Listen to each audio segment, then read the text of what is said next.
just when the world stood on the edge of another Middle East catastrophe, a message arrived from the most unexpected messenger. June 24, 2025, the 12th of the Israel-Iran war. The bombs stopped, the missiles fell silent, and the world held its breath. In a bold, unexpected move, US President Donald Trump, yes, Trump, broke out what many are calling the midnight ceasefire. Trump posted on Truth Social, "The ceasefire is now in effect. Please do not violate it." But here's a twist. The ceasefire didn't begin with diplomacy. It began with missiles.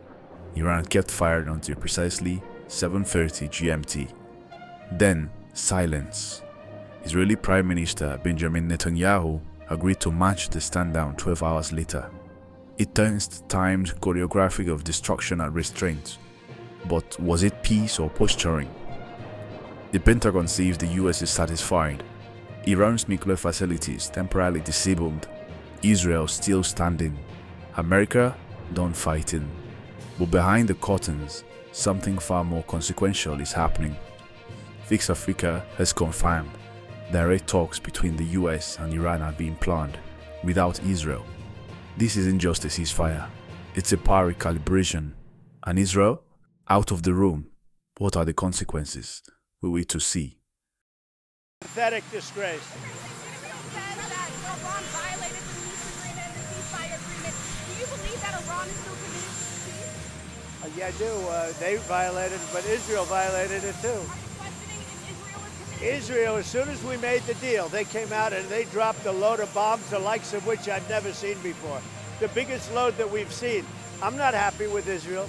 You know, when I say, okay, now you have 12 hours, you don't go out in the first hour and just drop everything you have on them. So I'm not happy with them.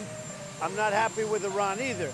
But I'm really unhappy if Israel's going out this morning because of one rocket that didn't land, that was shot, perhaps by mistake, that didn't land.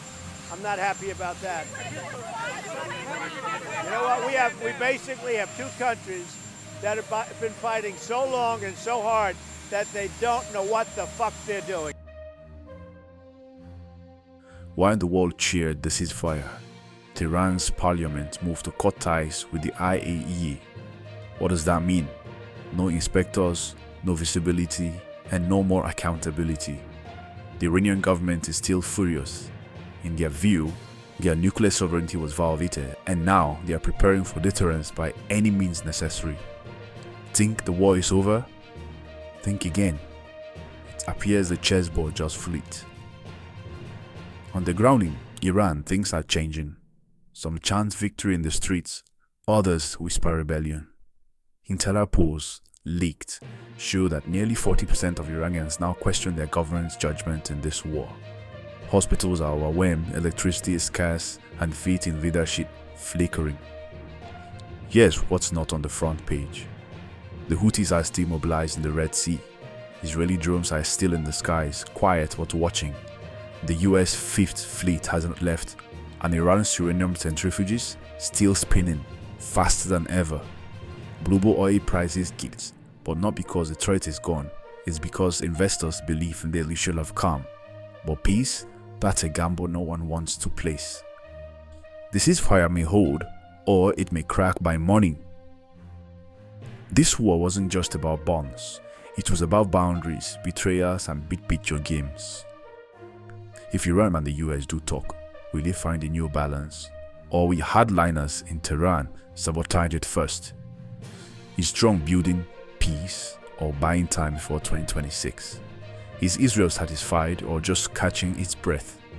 At Fixed Africa News Network, we don't just report the headlines, we break open the narratives. Subscribe now because while others repeat the news, we read between the bonds.